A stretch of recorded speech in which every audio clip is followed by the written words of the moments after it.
Hey yo, welcome to another episode of the most authentic and nuanced holistic health and fitness podcast, hosted by your favorite crunchy strength conditioning coach. I'm Kelsee Moore, and today's topic is strength training for the average crunchy homesteading, homemaking, stay-at-home mom, hardworking boss babe gal. And today I'm going to talk to you about strength training and the reasons why you should do it, what are the health benefits, why it should be a pillar of your exercise routine, and why I have dedicated strength training to be one of the two pillars of my side biz, More & Company. Both of my pillars are strength training and animal-based nutrition. Today we're talking about strength training. We're laying the groundwork for why this is so important and how you, as someone who potentially connected with any of those terms that I used, average, crunchy, homesteading, homemaking, stay-at-home mom, hardworking, boss babe gal, why you should make the time to do it and why you should do it. So thanks for being here. I am recording this on January 1st, 2024. Happy New Year. Hope you guys had a great Christmas. My husband and I were home for Christmas. It was just us two and the dog. We went to Boone afterwards. We went glamping. There's a really cool globe glamping situation out in Boone, North Carolina called Glamping Unplugged. We had a wonderful time. It was set up right next to a creek. We did cold plunges. We ate food out of a cast iron. We listened to podcasts. We hammocked. We ate chocolate. We did so many fun things. And I loved it. It was a rejuvenation time for my soul. We also went to downtown Boone, North Carolina, and there was this homeless man there that walked up to me because I was standing outside of a pottery store that my husband was in. And I was standing there with the dog, and he walked up to me and he started talking to me about his life story. And it was so sweet.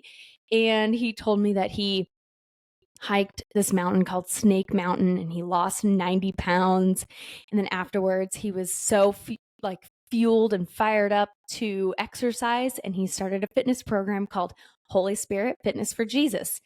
And I internally was like, that's kind of what I do. Holy Spirit Fitness for Jesus. So I connected with this man and it was very sweet.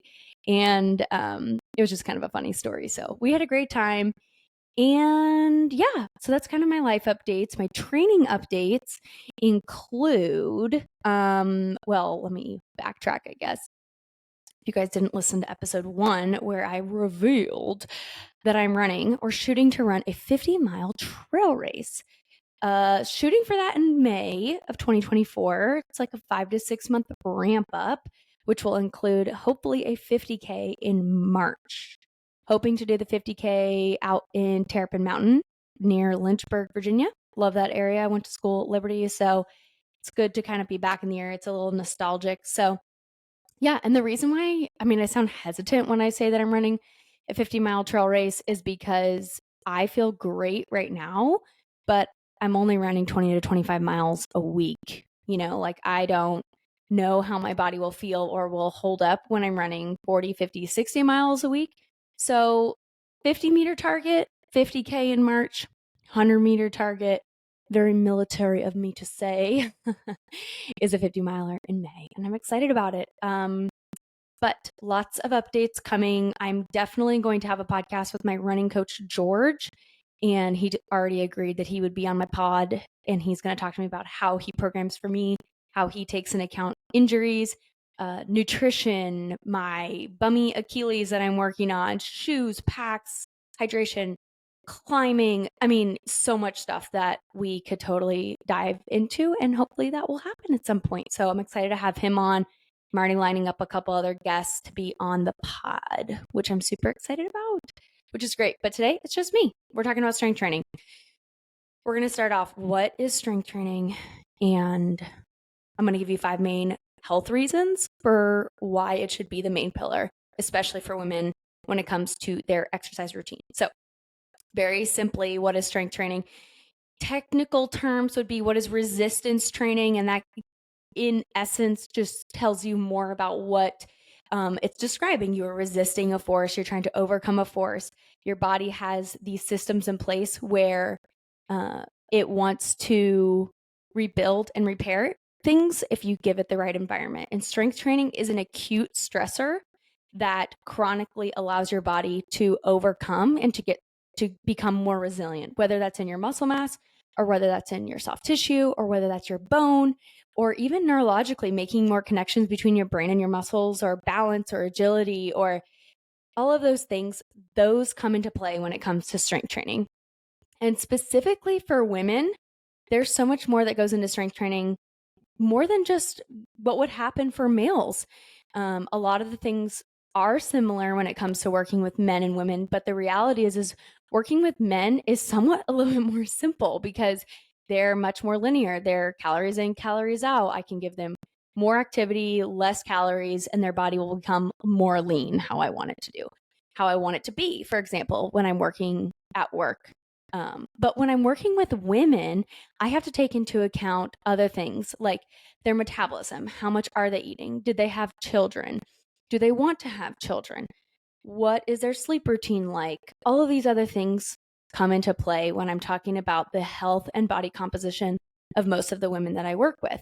And strength training is so important. And the first main reason why strength training should supersede your cardiovascular training majority of the time is because it increases your metabolism and improves your body composition. Your metabolism, or your resting metabolic rate, is the rate at which you are burning calories just at rest. So if you were just laying down, sucking air, or if you were in a hospital in a coma, that's the amount of calories that you would need just to keep your body alive. I'm fairly petite. I'm only 5 feet tall, and my resting metabolic rate is about 1,200 calories. So even if I was just laying in bed doing absolutely nothing, I need 1,200 calories a day just to keep my body alive. And those processes are going to be like, fueling my brain, fueling my digestion, fueling my muscles, fueling all these other systems that are going on in my body. I still need food in order to fuel those other systems. So when it comes to your metabolism, the rate at which you are burning calories, the number one thing that influences that is the amount of muscle mass you have. The more muscle mass you have, the more calories you will burn pretty much doing nothing. And so when it comes to improving body composition, you need to then steward your metabolism through gaining muscle mass in order to improve your body composition, hopefully having the ratio of your fat mass go down and the ratio of your muscle mass going up. That's the idea that we're going for. The second thing is that it improves insulin sensitivity and your metabolic dysfunction, meaning that the more muscle mass you have, the more ability and efficiently you are going to use your carbohydrates that you are eating. So being insulin sensitive is something that we are always striving for. Whereas being a type 2 diabetic, or having PCOS, or having Alzheimer's, high cholesterol, high blood pressure, all of these clinical things are now being linked to being insulin resistant, meaning that the carbohydrates you're eating are not being utilized appropriately. And that is highly affecting, or that is highly influenced by the amount of muscle mass you have. And the reason why is because your carbohydrates are stored in your muscles and in your liver. So the more muscle mass you have, the more carbohydrate sites. These are not necessarily technical terms. So if you work in strength conditioning or you work in exercise physiology, don't come at me. I'm trying to talk to like the regular old person. But the more sites you have to utilize or store your carbohydrates. So little to no, well, everyone has muscle mass, but little muscle mass, not a lot of sites for your carbohydrates to be stored. Having a lot of muscle mass, then your tank is pretty big. You can store a lot of carbohydrates. So this idea is that you want to drain your tank of carbohydrates through strength training, and then hopefully you're rebuilding and repairing through fueling properly after your training, and then you're refilling those tanks back up, for example. Next is going to be an improved posture and structural imbalances. We always think about strength training, improving your muscle mass and like the body composition, everything I've just mentioned already. But something that women don't actually think about a lot is having a symmetrical body, for the most part, is going to come out to be really, really, really positive for you when it comes to longevity and durability, because any type of asymmetrical walking pattern, asymmetrical, throwing pattern, hitting pattern, any of those things you can think about in sports, those are, your body is a system of levers. And so you're going to have an imbalance of forces, an imbalance of, walking, muscle structure. And those are the things that could be a stimulus for some type of chronic injury or pain, and we're trying to avoid that. And so another thing is we do think about our muscle mass when we're strength training, but we should be thinking also about our soft tissue, and we should be thinking about our bone. And as you, as a woman, enters into your 40s and your 50s or 60s and 70s, your bone mineral density is naturally going to decline because of the natural decrease in estrogen and progesterone that happens through menopause. But you can combat those secondary menopausal symptoms, i.e., lowering bone mineral density, by strength training. You can combat that. You can do things that directly fly in the face of just something that people just claim, oh, it just naturally happens, you can't do anything about it. No, you can strength train. You can build more bone tissue. You can be more resilient. You can have stronger muscles. You can gain muscle through menopause. You can increase the tensile strength of your soft tissues, meaning the ability to stretch or to bend without breaking. We should become a mobile and strong frame, for example. And that all happens through strength training, having a balanced program. And we're going to talk today about how to balance that program and what More & Company, my business, offers you in free PDFs and also in workout memberships. So moving on. Next one, decreases your blood pressure, resting heart rate while improving your digestion and your sleep. All this says is that strength training does have this holistic, whole body approach. I don't want women just thinking muscles, muscles, muscles, muscles. No. There's so much more that goes into strength training than just having stronger muscles, which is a huge positive. Don't get me wrong. But in regards to the health metrics that your doctor will look at to determine whether or not you are a quote unquote healthy individual, like blood pressure or heart rate variability, then there is a direct link to strength training and those improving, which is great. I think something that was mentioned when I was going through my formal education was strength training does have a direct effect on decreasing your blood pressure because it makes your system's more efficient. And so your heart does not have to pump as hard because your heart is stronger, which is great. I think it's like if you are obese, but you lose 10% of your body weight, then the average is that you will lose 10 points on your blood pressure on each of those, your systolic and diastolic blood pressures. So it's pretty cool. Last but absolutely not least, there's a very high positive psychological effect when you strength train. I think becoming a cardio bunny, for example, it's a little bit more of like a fear-based way to train your body. It is a very, it could be like a guilt-ridden way to train your body. You know, you're thinking about burning calories, but strength training teaches you that you can overcome difficult things. I mean, how many times on the treadmill are you like doing something hard and you're like, I just did that? Maybe, but maybe not as much as if you're strength training.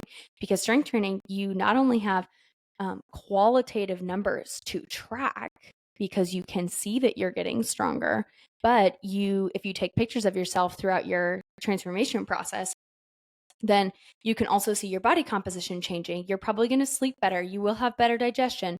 And that has a massive positive psychological effect.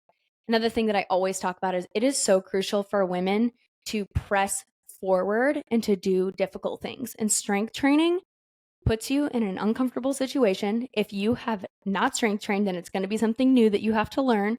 You have to overcome it. And we have to reckon with some difficult things in our lives. And I think that strength training in general makes you more resilient for the rest of your life. And I'm a big believer in that. I mean, think about simple examples, picking up your child, picking up your groceries. I always think about like, if I have to like move a box around my house or maybe move my couch or I don't know. So I'm short. So sometimes I have to like climb onto the counter to put a cup under the top cupboard or something like that. I know I'm almost 30 years old and I'm climbing on the counters, but it's the truth. I think about all those things I'm doing throughout my life and I'm thinking, if I wasn't strong or if I wasn't somebody who's strength trained, how the heck would I get all this stuff done that I want to get done?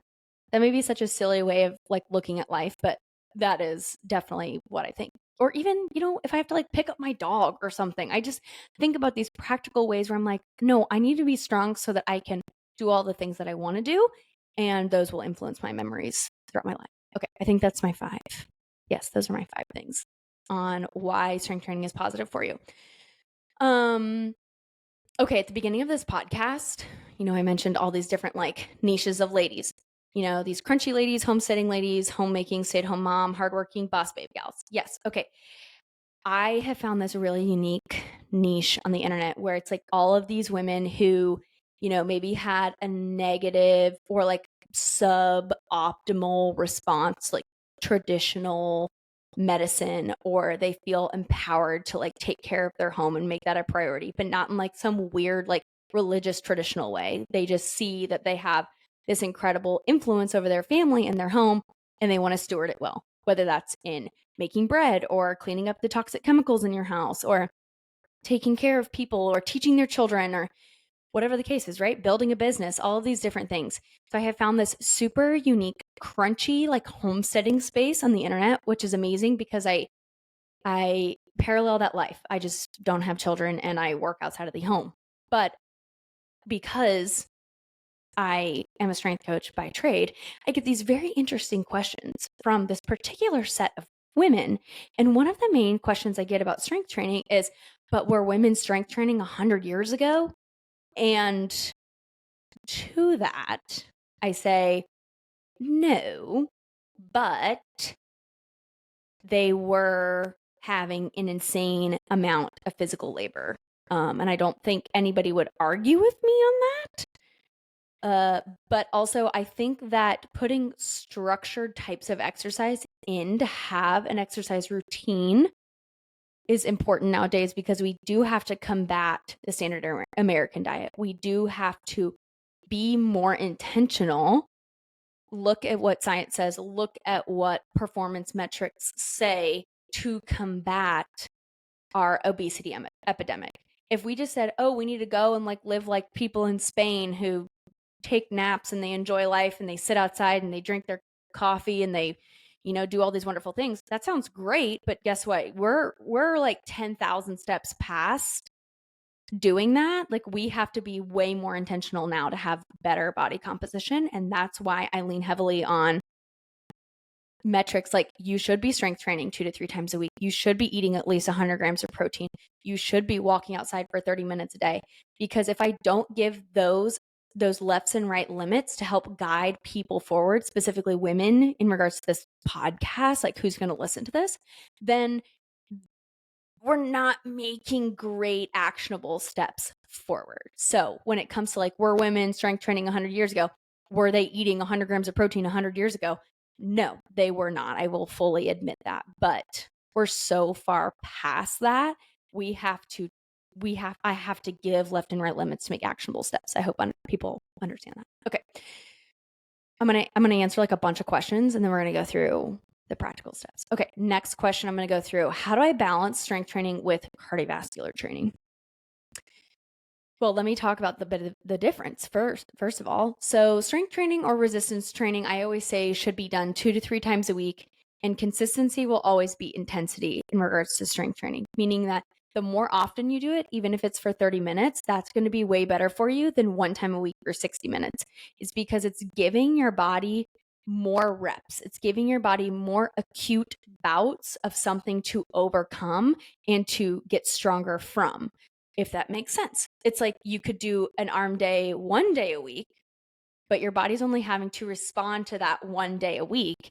Whereas if you did split that in half and did 2 days a week, this is not a 1-for-1, so again, don't come after me, but your body then has 2 acute bouts that they have to overcome. And in the long run, that consistency of making that more often will beat you out than just the one time for 60 minutes. So that should be the main pillar. The second is what is cardiovascular training? Cardiovascular training could be anything from running, jogging. Oh, that's the same thing. Running, skiing, rowing, jump roping, hiking, anything where your heart rate is elevated in basically heart rate zones 3, 4, 5 for an extended period of time. That's another question I get is like, well, my heart rate gets up in strength training. And it's like, well, yes, it will, but it will go back down during your rest period. And that is great and fine. And it should do that. Cardio training is assuming that your heart rate is staying elevated for 30, 45, 60 minutes at a time. And that's not bad. That does train your cardiovascular system. But what it does for the average woman who is already living this stressed out life, underfueled life, undersleeping life, is pumping the gas pedal even harder. And cardiovascular training shunts the blood from your digestion, so it's affecting your digestion in the long run. It's also ramping up the amount of cortisol that you have in your bloodstream. It thinks you're fighting a tiger. And again, if you are already undernourished, that's the key. If you're undernourished, then you should not be doing cardio as your main pillar of your exercise routine. So going back to my original question, how do you balance this? Ideally, you would strength train Monday, Wednesday, Friday.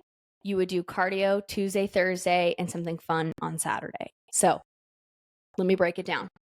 Maybe you do total body Monday. You do legs on Wednesday. You do arms on Friday. That's just a silly example. Then on Tuesday for your cardio, maybe you do 20 minutes of interval sprints, but you give yourself a good amount of walking rest, or you really make sure that your heart rate gets back down. Maybe Thursday, let's say you do an hour walk or an hour hike outside. So your heart rate is elevated, but you're not necessarily pumping the gas pedal, for example. Saturday, you're doing something enjoyable, which could, again, be like a walk around the block. It could be, maybe a spin class, maybe yoga class, something like that you enjoy. But that's how you would balance it. Your pillars are going to be your strength training on Monday, Wednesday, Friday. Make those days really good. And if you have to ditch a day because of life, ditch one of the Tuesday, Thursday, or Saturday workouts, but keep the main thing, which is strength training. Next question. Will this make me bulky? Will strength training make me bulky? No, it will not make you bulky. And the reason why is because there is a rep and set range or spectrum, for example, meaning that at the bottom of the end of the spectrum, you have low reps, low volume, high intensity, meaning that the load is really heavy and your reps are low. So that's like heavy sets of doubles, heavy sets of triples. That's where you're building strength. That's where you're building power. Those are very specific terms. Strength is, can you move something heavy from A to B? Doesn't matter the speed. Power is, can you move something from A to B within a time period? That's power. Okay, so you're building strength and power on the lower end of the spectrum. Low volume, low reps, high intensity. The weights have to be really difficult. On the other end of the spectrum, where it's the volume is high, reps are high, that dictates that the intensity has to be low, because you can't do the same weight that you can do a 3-rep max with a 12-rep max, for example. The intensity or the load has to go down on the upper end of the spectrum. But what that's building hypertrophy, which is muscle gain, muscle mass gain, muscle growth, and muscular endurance, meaning can your body, or can that particular set of muscles endure through a set that lasts a longer period of time. So hypertrophy and muscular endurance are not the same thing as strength and power. Okay. Will there be an overlap in the middle? Absolutely. But going back to the question, will this make me bulky? When women are saying bulky, they're thinking muscle mass. They're thinking hypertrophy. They're thinking, how big am I going to get? Which most women that try to do this, what is it? Every woman wants to be skinny. Every man wants to be rich. I don't know what it is. But where am I going with this? Every woman wants to be skinny. That's the phrase I was going for. Not saying that I am condoning that phrase. I'm just speaking to the nature of women. When you're asking, will this make me bulky? You should be asking, instead of that, will this make me strong? And if you're trying to get strong, you're trying to increase your tensile strength of your soft tissues, you're trying to rebuild bone mass, you're trying to increase your insulin sensitivity, then you need to be starting in the middle of the spectrum of reps, volume, and intensity, the very center, and working your way down, not working your way up. If you work your way up, example being you're increasing your repetitions, not lowering your repetitions. As you're increasing your repetitions, you will have hypertrophy. You will have muscle, excuse me, muscle gain. Okay. Not strength gains. Remember, those terms are different when we're talking, like technically speaking. Okay. So when you're talking about bulky, let's use the example of a bodybuilder. They're going to do high volume, high rep. They will get bulky. That is the whole point. But when we're talking about the average woman who wants to be strong, who wants to be lean, who wants to fit in like an appropriate size pair of pants, who wants to run, who wants to carry their kids, who wants to hike, who wants to do all of these fun things, then you need to start in the middle of the rep spectrum, which is about sets of 8. 4 sets of 8 is pretty like easy and standard to start with, and you will move your way down. So you're doing 4 sets of 8 at, let's say, 30 pounds. I'm just giving a stupid example. Then the next week, you're going to go 4 sets of 6, and the assumption is that you're going to 35 pounds. And then the next week, you're going to go to 4 sets of 5, and you're going to go to 40 pounds. And then the next week, you're going to go to 4 sets of 4, which most women are like, this is only 16 reps. Am I even getting anything in? And I say, you are working if you are choosing heavy weights. That's the key. You have to choose heavy weights. Will 10-pound weights cut it? Absolutely not. Absolutely not. Now, when you're starting out with reps of 8, 10, 12, just because you're a beginner and you have to have those first 6 to 8 weeks to kind of like get used to whatever the heck you're doing, then sure, start with your 10-pound weights, get your balance, figure out your workspace, understand what the movements look like, watch the YouTube videos, do all of it. Start with the 10-pound weights. But you have got to trim the reps. You have got to increase the load using. The reason why is because when you in regular life or training for life and you pick up a heavy box, most likely is you will never get hurt from picking up a 10-pound box 12 times. You won't do it because your body, like that's just too easy for your body. But will you blow out your back or tweak your back picking up one 50-pound box one time or 3 times? You could. It's because your body is not used to that load. So we have to train to load to make ourselves more resilient for regular life. I hope that makes sense.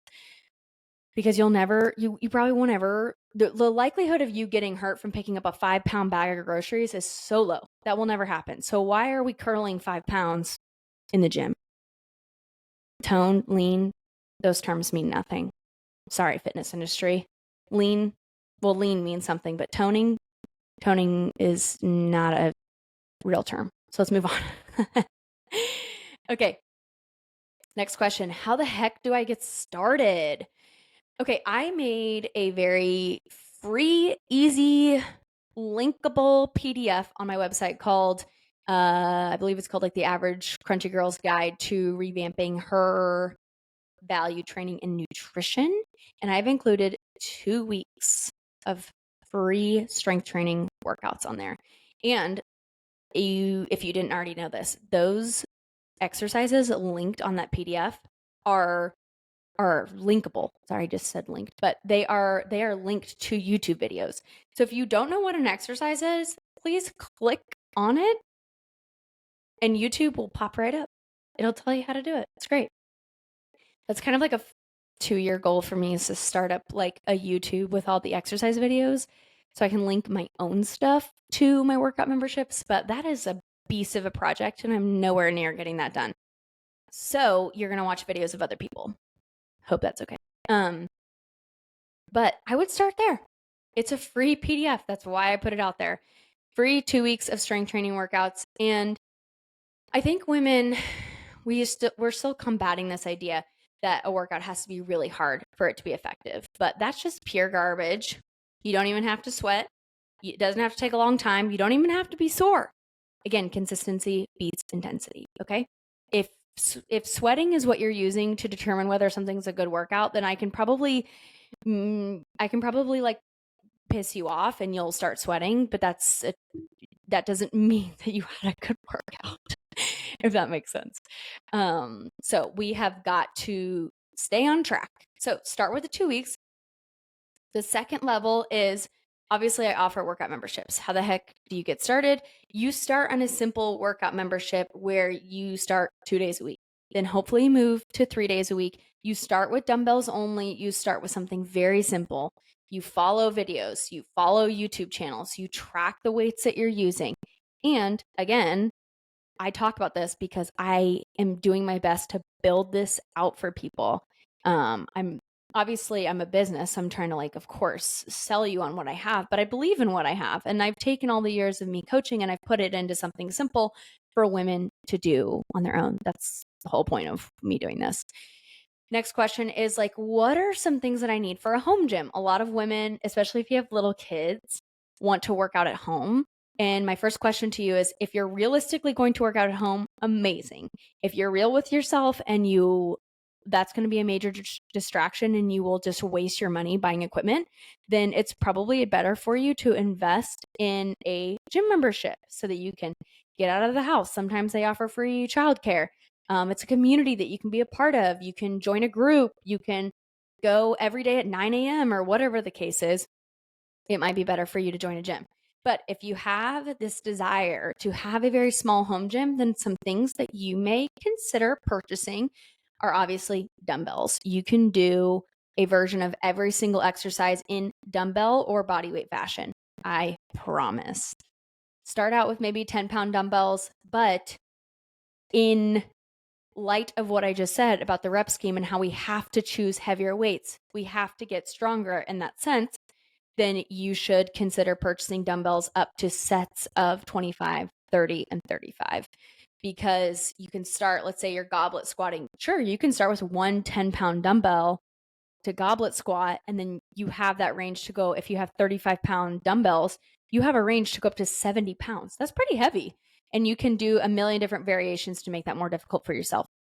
Another thing that I would recommend is bands. Those are very inexpensive on Amazon. You can do a lot of upper body exercises with bands. Next, soft 8 to 12-pound med ball.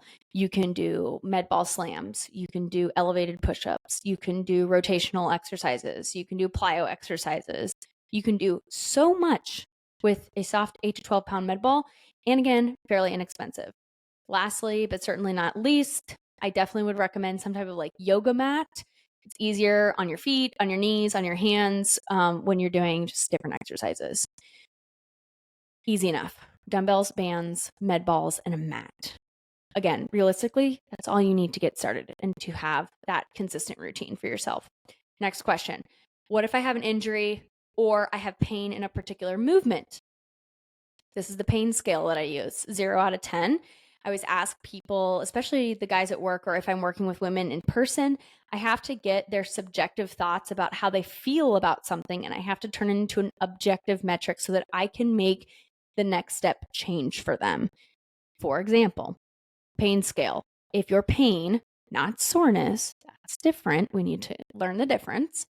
If your pain is between a 0 and a 3, with let's say your shoulder hurts when you're bench pressing, for example, then I say train is tolerated, meaning I'm okay with you training if your pain's a 3 out of 10. Maybe adjust the weight if you need to, but you can still do that upper body pressing day. You can still, let's say, if you don't want to bench press, you can do push-ups. Let's say you can do overhead press, any type of pressing movement with a 0 to 3. I'm okay with that. People get nervous if they have a 1 pain, and I'm like, you know what? Life is sometimes like that. I think it's fine for you to train. If you have a pain of a 4 to a 6, then I say change the modality so that your pain goes down to be below a 4. So, for example, if you're bench pressing and I say, what's your pain? And they say 5, then I say, okay, you either need to change the modality. So you need to change from a barbell to dumbbells, or you need to change the load that you're using so that you are going down to a 2, for example. So 4 to 6, change your modality, change your load so that the pain is below a 4. If your pain is a 7, 8, 9, or 10, then I say skip that body part for a couple of days. So if you're bench pressing and your shoulder hurts and it realistically is a 7 or an 8, then I say, you know what? no pressing today. No upper body pressing. Let's take a couple days off. Let's revamp some of your rehab exercises. Let's get the shoulder a little bit more stabilized. Let's get that inflammation down. Let's sleep more. Let's eat an appropriate amount of protein. Let's do some mobility. And we'll see how you are tomorrow. And if tomorrow they come back and they're like, my pain's at a 5, and I'm like, great, it went down, but we still need to change the modality so that your pain is a 2 or 3, for example. So pain scale, I think that's actually pretty helpful for people. So let me know if that's helpful for you. I think a lot of people get really nervous if they're in pain, but I say, no, we need to train. We need to train. We just need to figure out how to work around those injuries, work around the pain that we can sometimes experience so that we can continue to move forward. My next question is, what if I don't have time? I already hit on my phrase. Consistency always beats out intensity. 30 minutes often is better than 60 minutes of not often. So, sorry, ladies, you're just going to have to carve it into your tasks for the day. Enjoy it. That's what I always say. Like strength training doesn't have to be this like pedal to the metal, screamo music, like high intensity, like, you're by yourself or you're at the gym and it's like, you're ramping up for this big thing. It's like, no, just put on an episode of Survivor on your phone and like listen to something, get some reps in, challenge your weights, enjoy it.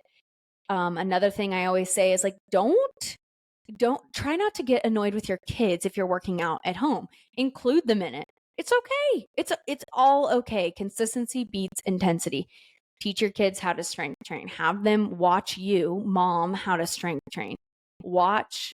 Have them watch you do something for your physicality that may look different than other moms, or teach them how to do it. All this, I think that's all great. So don't get frustrated with your kids. Include your kids on your training days. Next question, but I don't know what I'm doing. When it comes to my workout memberships, I have 3 workout memberships available. Movement through your 20s and 30s, 40s and 50s, and then intermediate barbell and run program. All that information is on my website, which will be linked in the show notes. But every single one of those lift days has a video attached to each exercise. The warm-ups and cool-downs don't, but I care less about those. You can always do something on your own or something that you enjoy. If you have a stationary bike or you want to walk around the block, or you want to stretch. Honestly, I don't really care. I'm just happy that you're strength training. That's the first step.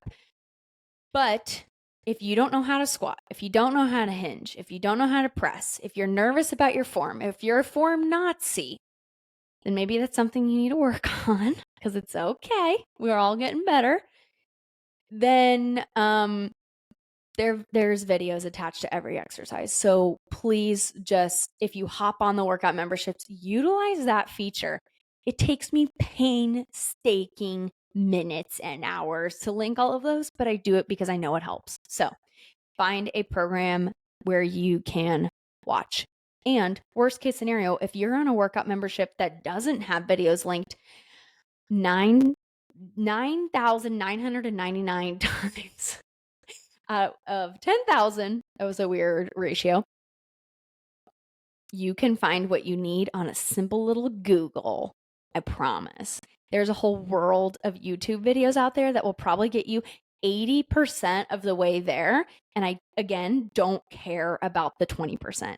In regards to like performance metrics, sure, I care about things being 100%. When I'm working with the most elite athletes and I'm trying to get a very particular type of response, then sure, I care about it being 100% perfect. But for the average gal, the ladies I already mentioned, the homesteading, homemaking, sourdough making, no deodorant, vinegar, cleaning gals, 80% is 100.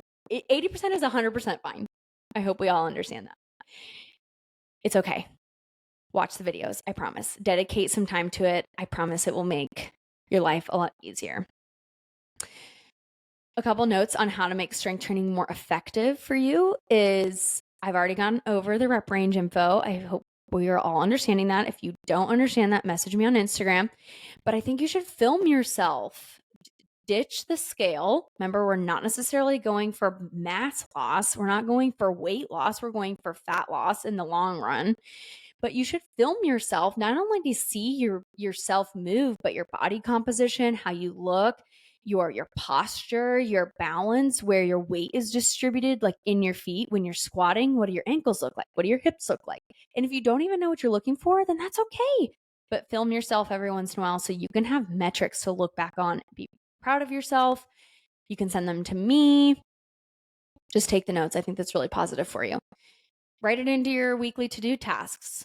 Make it a priority. I know people like have this really, I don't know, love-hate relationship with this like new year, new you situation. But if you're the type of person who is motivated by a list, then write it on your list. And whether that's just 20 minutes, 30 minutes, then that's easy. Go for it. I think another thing is I will usually get my training done, but I'm not a very good homemaker, and I'm working on that. It's kind of like my 2024 New Year's resolution is to make like a 10-minute pickup every day of my house more consistent.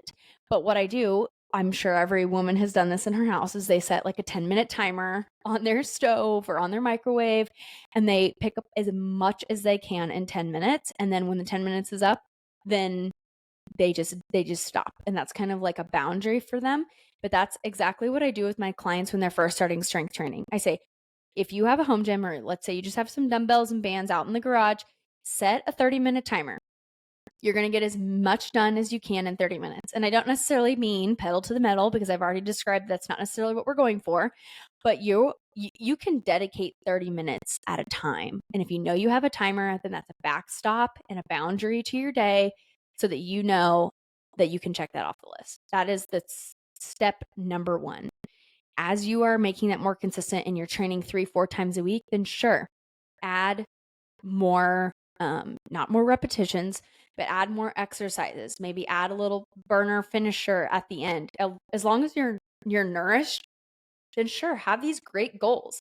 Maybe enter into a CrossFit competition. Maybe enter into a 5K run. Maybe enter into these difficult things. Maybe a local Spartan race. But the reality is you have to get these basics down first, making sure you're nourished, making sure that you're training twice a week, getting your body adapted to this idea of moving external load before you pedal to the metal, because that is a recipe for burnout. Woo! Okay. I think I hit everything.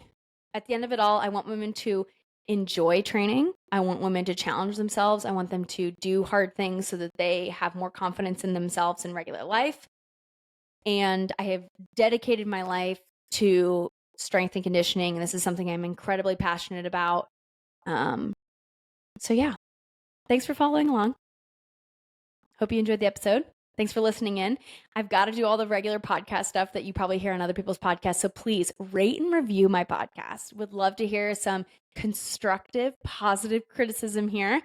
I am going to try to post most of these videos on YouTube, which will be much more interesting when I have guests on. But please rate, review, follow me on Instagram at heyomoreandco. You can always email me, find me on my website, www.heyomoreandco.com. I have workout memberships available. I have 3 of those, $22 a month, very affordable.